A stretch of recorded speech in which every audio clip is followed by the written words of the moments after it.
Hello student, I am Sonam. Welcome back to my YouTube channel Apna Vidyalaya. आज के इस video में हम आप सभी को बताएंगे क्लास 10th हिंदी 16 फरवरी का बिल्कुल वायरल पेपर। और यहाँ पे हम आप सभी को सभी उत्तर के साथ बताएंगे, पूरे के पूरे उत्तर के साथ बताएंगे।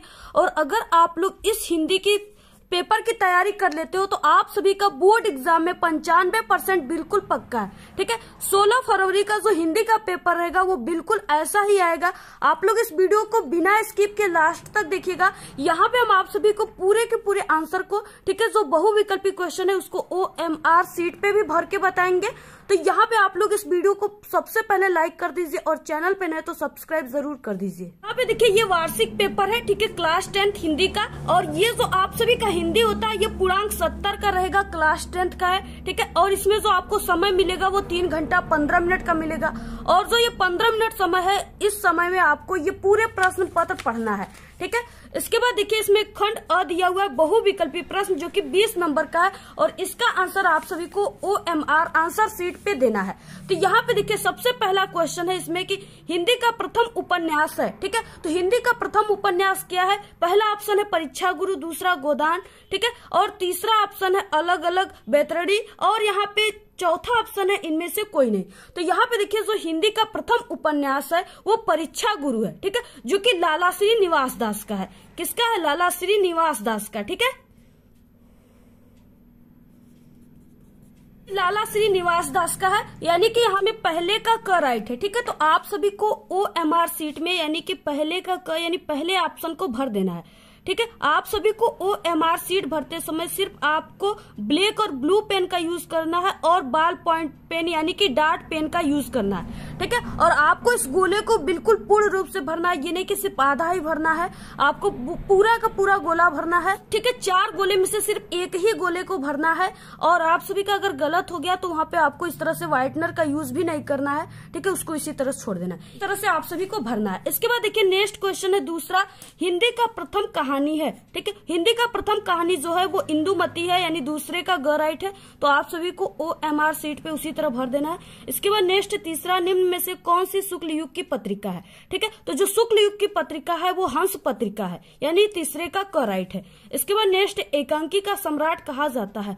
एकांकी का सम्राट डॉक्टर राम कुमार वर्मा को कहा जाता है, जिनका नाम आप लोग राम कुमार वर्मा भी जहां पर भी रहेगा ऑप्शन में उसको सही मार देंगे। ठीक है, यानी कि चौथे का क राइट है, क्योंकि जो राम कुमार वर्मा है इन्होंने एकांकी में दीपदान लिखा हुआ है। ठीक है, इसलिए इनको एकांकी का सम्राट कहा जाता है। इसके बाद नेक्स्ट क्वेश्चन है 5वां, नागरिक परिचारिका सभा के संस्थापक थे। ठीक है, तो यहाँ पे अगर संस्थापक पूछ दिया तो आप लोग यहाँ पे लिखोगे कि श्याम सुंदर दास।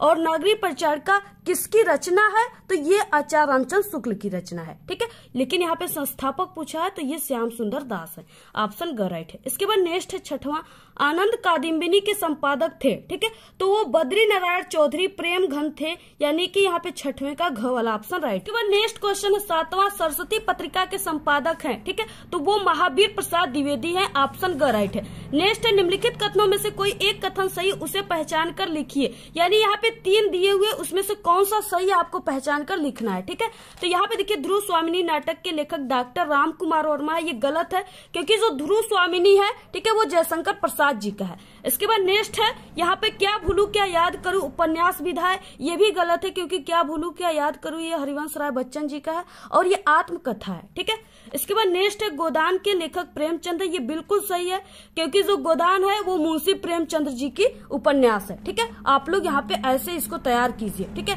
बिल्कुल इसी टाइप का पेपर आएगा, क्योंकि ये पेपर जो है ये बोर्ड के द्वारा बनाया गया पेपर है। नेक्स्ट है 9वां, शोक विकल सब रोहिन रानी रूप राशि बल तेज बखानी। ठीक है, इसमें कौन सा रस है?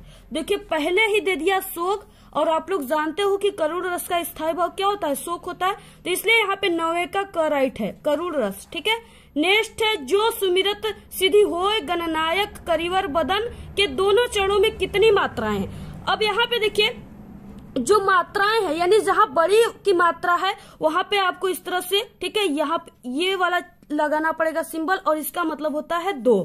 ठीक है, और जहां पे छोटी मात्रा है, एक वर्ड है, वहां पे आपको इस तरह से लगाना है, इसका मतलब सिर्फ एक ही होगा। ठीक है, तो यहाँ पे देखिए जो का मतलब क्या है, इसमें लगा हुआ है मात्रा। ठीक है, तो यहाँ पे आपको 2 लगाना होगा इस तरह से। और यहाँ पे सुमिरत अब यहाँ पे देखिए ये क्या है, छोटा ऊ है तो आपको इसके लिए 1 लगाना होगा, ठीक है। और यहाँ पे छोटी ई है, छोटी ई के लिए भी 1, यानी जहां पे बड़ा चीज हो वहां पे आपको 2 लगाना है और जो छोटी चीज है उसके लिए 1 लगाना है।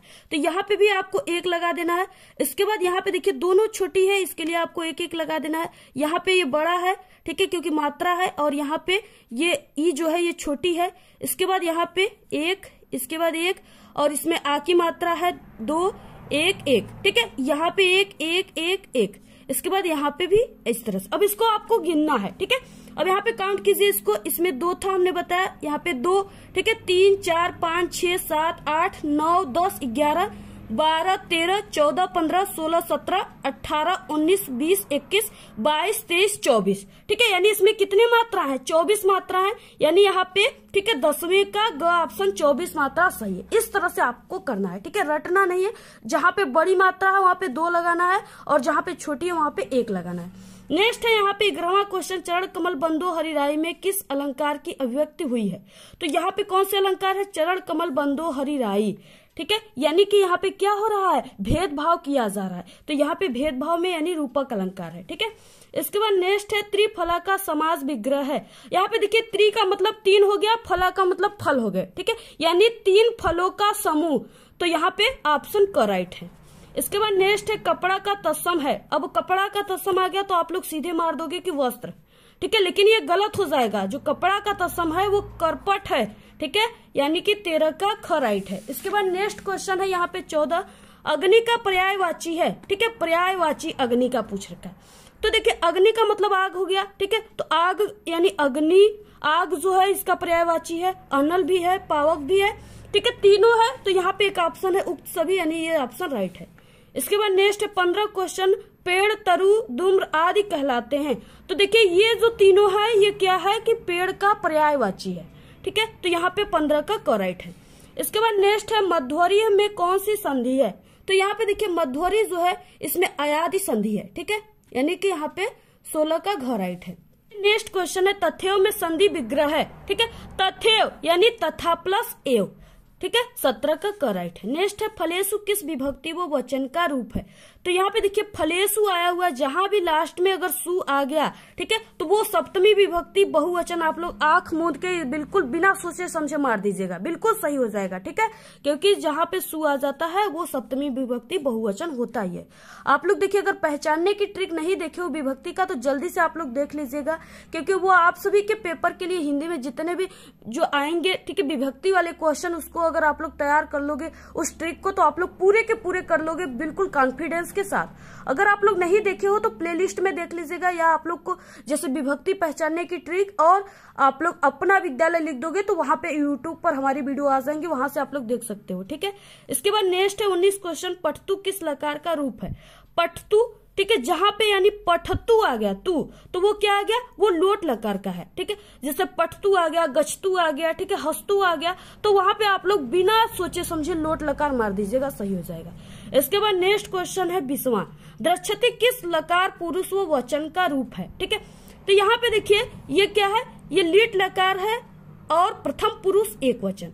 20 वाला क्वेश्चन है, इसका ऑप्शन राइट है, ठीक है। आप लोग पूरा का पूरा तैयार कर लीजिएगा। इसमें से आप लोगों ने कितना क्वेश्चन हमसे पहले ऑप्शन सही लिखा है आप लोग जरूर कमेंट कीजिएगा, ठीक है। नेक्स्ट क्वेश्चन आता है वर्णनात्मक प्रश्न में। इसमें कौन कौन से क्वेश्चन है, अब देखिए यहाँ पे सबसे पहला क्वेश्चन है, निम्नलिखित गद्यांश पे आधारित 3 प्रश्नों का उत्तर दीजिए, जो कि 6 नंबर का है, ठीक है, और यानी 3 क्वेश्चन है, पर क्वेश्चन 2 नंबर का है। तो यहाँ पे देखिए 2 दिया रहेगा गद्यांश, आपको किसी एक के बारे में लिखना है, ठीक है। जिस आपको गद्यांश का आंसर तीनों का बिल्कुल सही याद है, आप लोग पहले अच्छे से पढ़ लीजिए, उसी को सॉल्व कीजिए, ठीक है।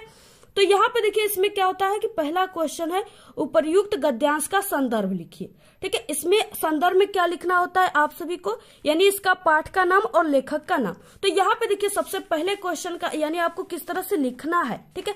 तो यहाँ पे आपको क्या करना है, इस तरह से गद्य हेडिंग डालना है, ठीक है। इसके बाद आपको यहाँ पे मित्र का कर्तव्य, और जहां तक ये है जैसे इसमें धोखा न होगा, यहाँ तक लास्ट है, तो आपको मित्र का कर्तव्य डैश डैश धोखा न होगा, इस तरह से लिख देना है, ठीक है। यहाँ पे हम इतना ही लिखे हैं, आपको आगे जो चीजें हैं लास्ट में इसमें धोखा न होगा वहां तक लिखना है। इसके बाद यहाँ पे आपको संदर्भ हेडिंग डाल देना है। इसके बाद देखिए इसमें क्या किस तरह से लिखना है। प्रस्तुत गद्यांश हमारी पाठ्य पुस्तक हिंदी, इसको ब्लैक पेन से लिखना है, ठीक है, और कामा इस तरह से लगाकर लिखना है। हिंदी गद्य खंड में संकलित मित्रता नामक पाठ से लिया गया है। इसके लेखक आचार्य रामचंद्र शुक्ल है, ठीक है, इस तरह से लिखना है। क्योंकि यहाँ पे देखिए सबसे पहले गद्यांश में मित्र आ गया, यानी कि ये मित्रता पाठ से लिया गया है। अगर आप लोग नहीं देखे हो गद्यांश पहचानने की ट्रिक तो हमारे चैनल पे अभी कल ही बनाया है, आप लोग जाकर के तुरंत देख लीजिए, ठीक है। इसके बाद इसमें नेक्स्ट क्वेश्चन है, गद्यांश के रेखांकित अंश की व्याख्या कीजिए। अब देखिए रेखांकित अंश क्या होता है, यानी जिन वर्डों के नीचे इस तरह से अंडरलाइन दिया हुआ है उसी का सिर्फ आपको व्याख्या करना है, ठीक है। इसका व्याख्या किस तरह से हो जाएगा, आपको रेखांकित अंश की व्याख्या दूसरा नंबर डाल करके लिख देना है, ठीक है। प्रस्तुत पंक्ति में लेखक कहता है कि एक सच्चा मित्र अपने मित्र की अच्छे और महान कार्यों को करने में इस प्रकार सहायता करता है कि वो साहस और दृढ़ संकल्प के बल पर अपने सामर्थ्य से भी अधिक कार्य कर जाता है, किंतु ऐसे मित्र सरलता से नहीं मिलते। ऐसा कार्य वही व्यक्ति कर सकता है जिसका मन शक्तिशाली हो और जो स्वभाव का दृढ़ निश्चयी और शक्तिशाली मन और सत्य मार्ग पर चलने वाला व्यक्ति ही संकट आने पर अपने मित्र की सहायता कर सकता है। यानी इतना आपको अपने मित्र के ही बारे में मित्रता वाले पाठ में आप लोग लिख दीजिएगा, ठीक है। लेकिन हाँ, अच्छाई लिखिएगा, बुराई मत लिखिएगा, ठीक है। आपका फ्रेंड कैसा भी हो लेकिन आपको इसी तरह से लिख देना है, ठीक है। तो ये हो गया। इसके बाद इसमें तीसरा क्वेश्चन दिया हुआ है, मित्र का कर्तव्य कैसा होना चाहिए, ठीक है। तो ये नहीं कि आप लोग अपने मित्र की कर्तव्य लिखने लगे, आपको वो नहीं करना है, ठीक है। इसमें जो दिया है उसी को आप लोग लिखिएगा। इसका आंसर आप सभी को इसी में से देखकर लिखना होता है, लेकिन आपको उसको अपने शब्दों में बनाकर लिखना होता है। जैसे उस क्वेश्चन के आंसर में आप लोग यहाँ से मित्र से लेकर के, ठीक है, आप लोग यहाँ तक दिलाना कि तुम अपनी निज की सामर्थ्य से बाहर काम कर जाओ, यहाँ तक आप लोग लिख सकते हो। लेकिन अब आपको उसको अपने शब्दों में बनाना है। मित्र ऐसा हो जो उच्च व महान कार्य में हर प्रकार सहायता दे, किसी कार्य को करने के लिए साहस दे और सत्यनिष्ठ हो, ठीक है, झूठ न बोले, बिल्कुल सत्यनिष्ठ होना चाहिए। इसके बाद अथवा वाला क्वेश्चन है, ठीक है, कितना जीवन बरस पड़ा है इन दीवारों पर जैसे फसाने अजायब का भंडार खुला पड़ा हो, ठीक है। यहाँ से लेकर के कोई अजंता में जाकर देखे, अजंता आ गया, यानी ये किस पाठ का है, अजंता पाठ का है, और इसके लेखक डॉक्टर भगवत शरण उपाध्याय हैं, ठीक है। तो संदर्भ तो तैयार हो गया आपका। रेखांकित अंश की व्याख्या में वही आपको करना है, यहाँ से यहाँ तक सिर्फ व्याख्या करना है, इन सब चीजों का नहीं करना है जिनके नीचे अंडरलाइन नहीं है। इसके बाद दीवारों पर बने चित्र किन किन से संबंधित है, इसका भी आप सभी को आंसर इसी में मिल जाएगा। तो यहाँ पे किन किन से संबंधित आप लोग देख सकते हैं, राजा, ठीक है, कंगले और बिलासी और भिक्षु, ठीक है। यानी इस तरह से यही सब चीजें आप सभी को अपने शब्दों में सिर्फ लिख देना है। दूसरा क्वेश्चन है, ठीक है, दिए गए पद्यांश पे आधारित 3 प्रश्नों का उत्तर दीजिए। ये भी 6 नंबर का है। इसमें भी 3 क्वेश्चन है, पहला संदर्भ, दूसरा रेखांकित अंश की व्याख्या, तीसरे में यहाँ पे, ठीक है, एक क्वेश्चन दिया हुआ है। तो आप लोग देखिए ये जितने भी क्वेश्चन है हम आप सभी को कल और एक दिन और 2 दिन में पूरे पेपर को सॉल्व करा देंगे, ठीक है। तो आप सभी लोग आप चैनल को सब्सक्राइब करके रख लीजिए, जैसे ही वीडियो आएंगे आप लोग देख लीजिए। आपके पास समय नहीं है, आप लोग तुरंत तैयार कर लोगे। इसलिए क्वेश्चन है, ठीक है, सभी के आंसर आपको डेली लिखित बिल्कुल मिलेंगे। आप लोग चैनल को सब्सक्राइब कर लीजिए, डेली वीडियो जैसे ही आएंगे आप लोग लग जाइएगा और तैयार कर लीजिएगा, ठीक है। क्योंकि क्लास 10th के ऑल सब्जेक्ट की तैयारी हमारे चैनल पे कराई जा रही है और बहुत ही जबरदस्त तरीके से। अगर हमारे चैनल से पढ़ लिए ना आप लोग तो बिल्कुल 95% के पार ही इस बार जाएगा आप सभी का, ठीक है, क्योंकि बहुत ही बेहतरीन तरीके से तैयारी कराई जा रही है। देखिए 2 दिया रहेगा, आपको किसी एक को ही लिखना है, ठीक है। 3 क्वेश्चन का आंसर देना है, पहला ये है, दूसरा ये है, ठीक है। इसके आंसर बहुत ही जल्दी आएंगे, आप लोग सिर्फ बिल्कुल कंटिन्यू मेहनत कीजिए, ठीक है। इसके बाद तीसरा क्वेश्चन है, दिए गए संस्कृत पद्यांश में से किसी एक का संदर्भ सहित हिंदी में अनुवाद कीजिए।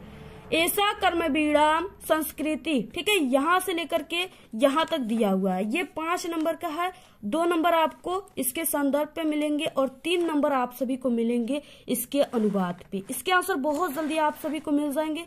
और वैसे भी हम पहले से भी बता चुके हैं, आप लोग class 10th Hindi important question की प्ले लिस्ट में जाकर के देख सकते हो हमारे चैनल के। इसमें अथवा दिया हुआ है, ठीक है, ये भी दिया हुआ है, इसका भी आपको संदर्भ और व्याख्या करना है। तो इसमें देखिए यहाँ पे चौथा क्वेश्चन है, दिए गए संस्कृत पद्यांशों में से किसी एक का संदर्भ सहित हिंदी में अनुवाद कीजिए, ठीक है। 2 नंबर आपको संदर्भ पे मिलेंगे, 3 नंबर इसके अनुवाद पे मिलेंगे, 5 नंबर का ये क्वेश्चन है। 2 दिया है, सिर्फ आपको एक पर ही लिखना है। जैसे सर्वे भवन्तु सुखिनः, सर्वे सन्तु निरामया, सर्वे भद्राणि पश्यन्तु, मा कश्चित् दुर्भाग् भवेत्। ठीक है, तो यहाँ पे देखिए इसका क्या हो जाएगा, आपको इस तरह से नंबर डालना है पहले तो। इसके बाद आपको यहाँ पे संस्कृत पद्यांश से आप लोग यहाँ पे श्लोक लिख सकते हो, सर्वे भवन्तु। ठीक है, आपको आगे के 2 वर्ड और लास्ट के 2 वर्ड डैश डैश करके भवेत् तक संदर्भ हेडिंग डालना है। ठीक है, इसमें हो जाएगा प्रस्तुत श्लोक हमारी पाठ्य पुस्तक हिंदी के संस्कृत खंड। ठीक है, क्योंकि ये हिंदी के संस्कृत खंड से लिया गया है, तो आपको यहाँ पे संस्कृत खंड, इसको आप लोग ब्लैक पेन से भी लिख सकते हो। संस्कृत खंड के अंतर्गत भारतीय संस्कृति नामक पाठ्य से लिया गया है, इस तरह से आपको लिखना है। इसका हिंदी अनुवाद क्या हो जाएगा, तो यहाँ पे हो जाएगा सब सुखी हो। ठीक है, सब रोग रहित हो या निरोग हो, सब कल्याण को देखे, यानी पश्यन्तु मतलब देखना होता है, कोई भी दुखी न हो, अर्थात सभी के कल्याण की कामना इस पंक्ति में की गई है। आपको लास्ट में इस तरह से लिख देना है। ठीक है, इसके बाद देखिए यहाँ पे अथवा वाला है। ठीक है, तो आप लोग पहला वाला ही कीजिए, बहुत ही सरल है। इसके बाद यहाँ पे देखिए नेक्स्ट क्वेश्चन है 5वां, अपने पठित खंड काव्य के आधार पे निम्नलिखित प्रश्नों में से किसी एक का ही उत्तर देना है, जो कि 3 नंबर का है। और इसमें देखिए क ख ग यानी कई दिया हुआ है, जय सुभाष। ठीक है, इसके बाद यहाँ पे तुमुल दिया हुआ है, कर्मवीर। इसके बाद यहाँ पे मुक्ति दूत दिया, कुट दिया हुआ है, ज्योति जवाहर दिया हुआ है, मातृभूमि दिया हुआ है। ठीक है, यानी इस तरह से दिया हुआ है। इधर भी है, कर्ण का दिया हुआ है, अग्र पूजा दिया हुआ है। यानी इसमें क्या है, ये जो चीजें है ये जिला वाइज है। ठीक है, आप लोग जिस जिले से बिलोंग करते हो, आप लोग कमेंट बॉक्स में बता दोगे तो हम बता देंगे कि आपको कौन सा याद करना है, या आप लोग अपने टीचर से संपर्क कर सकते हो। ठीक है, या क्वेश्चन बैंक में आप लोग देख सकते हो, वहां पे जो आपको पढ़ना है ऊपर जिला दिया रहता है, आप लोग उसी हिसाब से इसको याद कीजिए। ठीक है, इसके बाद नेक्स्ट है, इसमें नेक्स्ट है 6वां, दिए गए लेखकों में से किसी एक का जीवन परिचय लिखते हुए उनकी एक प्रमुख रचना का उल्लेख कीजिए। ठीक है, ये 5 नंबर का है, 3 नंबर जीवन परिचय पर, 2 नंबर आपको रचना पे मिलेगा 5 नंबर का। इसमें पहला है भगवत शरण उपाध्याय। ठीक है, दूसरा है जयशंकर प्रसाद, जो कि बहुत ही इंपॉर्टेंट है। ठीक है, इसके बाद तीसरा दिया हुआ है डॉक्टर राजेंद्र प्रसाद। तो यहाँ पे देखिए हम आप सभी को बताते हैं जयशंकर प्रसाद का, यानी आपको जयशंकर प्रसाद का किस तरह से लिखना है। तो यहाँ पे आपको प्रश्नोत्तर संख्या लिख देना है। इसके बाद आप लोग जो भी लिख रहे हो यहाँ पे नंबर डालकर जयशंकर प्रसाद लिख दीजिए। जीवन परिचय यहाँ पे लिखिए, और आपको अगर एक टॉपर की तरह लिखना है और 5 नंबर पूरे के पूरे आपको लाना चाहते हो, ठीक है, तो आपको इस तरह से बॉक्स बनाकर लिखना है। अगर ऐसे आप लोग लिखे तो टीचर आपको पूरे नंबर देंगे। इसमें कुछ नहीं लिखना है, सिर्फ यही है कुछ पॉइंट। संक्षिप्त परिचय में नाम, जिसका आप लोग लिख रहे हो उनका नाम, जन्म स्थान, ठीक है, 1889 ईस्वी। इसके बाद काशी वाराणसी में हुआ था। पिता का नाम देवी प्रसाद, रचनाएं कामयानी, लहर, झरना, मृत्यु 1937 ईस्वी। सिर्फ इतना ही पॉइंट याद कर लीजिए, पूरा जीवन परिचय आप लोग लिख लोगे। ठीक है, इसके बाद जीवन परिचय में यही हो जाएगा जयशंकर प्रसाद का जन्म काशी के एक प्रतिष्ठित वैश्य परिवार में, ठीक है, सन 1889 ईस्वी, या यहाँ पे 90 भी आप लोग लिख सकते हो। ठीक है, ईस्वी में हुआ था। इनके पिता का नाम देवी प्रसाद तथा माता का नाम मुन्नी देवी था। बचपन में ही पिता की मृत्यु हो जाने के कारण जयशंकर प्रसाद की प्रारंभिक शिक्षा घर पर ही हुई। घर पर ही इन्होंने हिंदी, संस्कृत, उर्दू, फारसी भाषा का गहन अध्ययन किया। ठीक है, इनका बचपन तो सुख में बीता, किंतु बाद में इनको अत्यधिक कठिनाइयों का सामना करना पड़ा, क्योंकि बचपन में ही इनके पिता की मृत्यु हो जाने के कारण पूरी घर की जिम्मेदारी इनको ही संभालना पड़ा, इसलिए इनके ऊपर कठिनाइयों का सामना करना पड़ा। ठीक है, कठिनाइयों का पहाड़ टूट पड़ा इनके ऊपर। इनका जीवन बड़ा ही संघर्षशील था। अल्पावस्था में ही 6 रोग से ग्रस्त, यानी अत्यधिक चिंता करने से इंसान, ठीक है, मनुष्य 6 रोग से ग्रस्त हो जाता है। तो ये भी 6 रोग से ग्रस्त हो गए, क्योंकि इनकी देखिए 3 पत्नियां की मृत्यु हो गई। ठीक है, बाद में इनके लड़के और लड़कियों की भी मृत्यु हो गई, इनकी माँ की मृत्यु होगी, इनकी 3 भाभी की भी मृत्यु होगी। यानी इनके घर में काफी, यानी एक पीढ़ी से लेकर सब पीढ़ी तक इनकी देहांत होती गई, इसलिए ये काफी चिंता में डूब गए और ये 6 रोग से पीड़ित हो गए। और सन 1937 ईस्वी में ये स्वर्ग सिधार गए। ठीक है, और इनकी प्रमुख रचना आपको इस तरह से हेडिंग डालकर लिख देना है, कामयानी, लहर, तितली इत्यादि इनकी प्रमुख रचना है। इस तरह से नेक्स्ट है, दिए गए कवियों में से किसी एक का जीवन परिचय देते हुए उनकी एक प्रमुख रचना का उल्लेख कीजिए। ठीक है, ये भी 5 नंबर का है। तो इसमें तुलसीदास, रामनरेश त्रिपाठी, श्याम नारायण पांडे। ठीक है, तो यहाँ पे देखिए आपको तुलसीदास का लिखना है, अगर तो इस तरह से ही आप लोग लिखिएगा। ठीक है, आपको प्रश्नोत्तर संख्या लिख देना है, जो भी नंबर है, गोस्वामी तुलसीदास जिनका आप लोग लिख रहे हो। इसके बाद जीवन परिचय, और यहाँ पे फिर से आपको इस तरह से बॉक्स बना लेना है, ठीक है। इसमें आप सभी को वही चीजें लिखना है जैसे यहाँ पे हमने लिखा हुआ है, और यहाँ पे ठीक है, ये आप सभी को एक बॉक्स बना लेना है। इसमें संक्षिप्त परिचय, नाम गोस्वामी तुलसीदास, जन्म, संवत, ठीक है। आप लोग संवत और ईस्वी दोनों लिख सकते हो, संवत ही आप लोग लिखिए। जन्म संवत 1554 बीसवी में, ठीक है।